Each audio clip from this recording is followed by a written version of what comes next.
वसल्लम को अल्लाह रब्बुल आलमीन ने कुरान पाक पढ़ाया, सिखाया, आप पर नाज़िल फरमाया। अब मैं और आप जिस तरह शोबे तालीम से, तदरीस से वाबस्ता हैं, तो मैं और आप भी पढ़ने का, पढ़ाने का काम करते हैं। अल्लाह पाक ने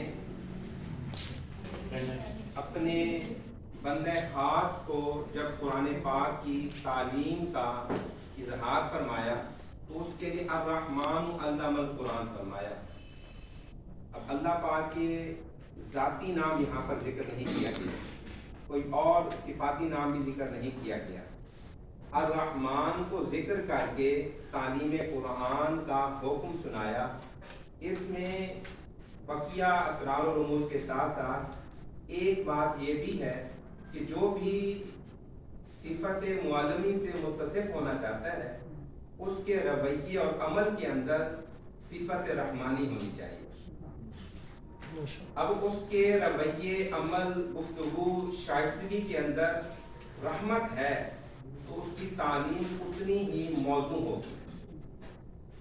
अब अल्लाह पाक ने इरशाद फरमाया, रहमती वासिअत अला कुल्ली शै, कि मेरी रहमत हर शय पर वसी है।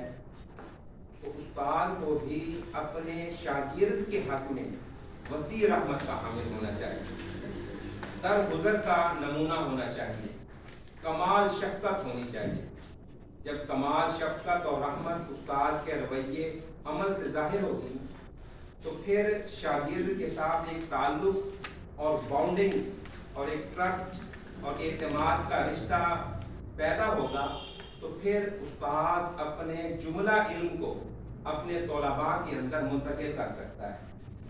अब अगर एक एतमाद, ट्रस्ट और बाहमी जो एक रवादारी और बॉन्डिंग वाला रिश्ता ही नहीं है तो फिर उस्ताद किसी और मकाम पर रहेगा, उसके शागिर्द किसी और मकाम पर रहेंगे। बच्चा सवाल करते हुए भी हेजिटेशन महसूस करेगा तो वो ताल्लुक जो है वो कारगर नहीं हो सकता। इसलिए आज का मेरे और आपके लिए मैसेज ये है कि मैं और आप अपने आप के अंदर रहमत वाला उनसर गालिब रखें और रहमत के साथ ही पढ़ाएं, क्योंकि इसके साथ अल्लाह पाक ने अपने बंदे खास को सिफत रहमान के साथ कुरान पाक पढ़ाया है। अल्लाह पाक मुझे और आपको अमल की तौफीक दे।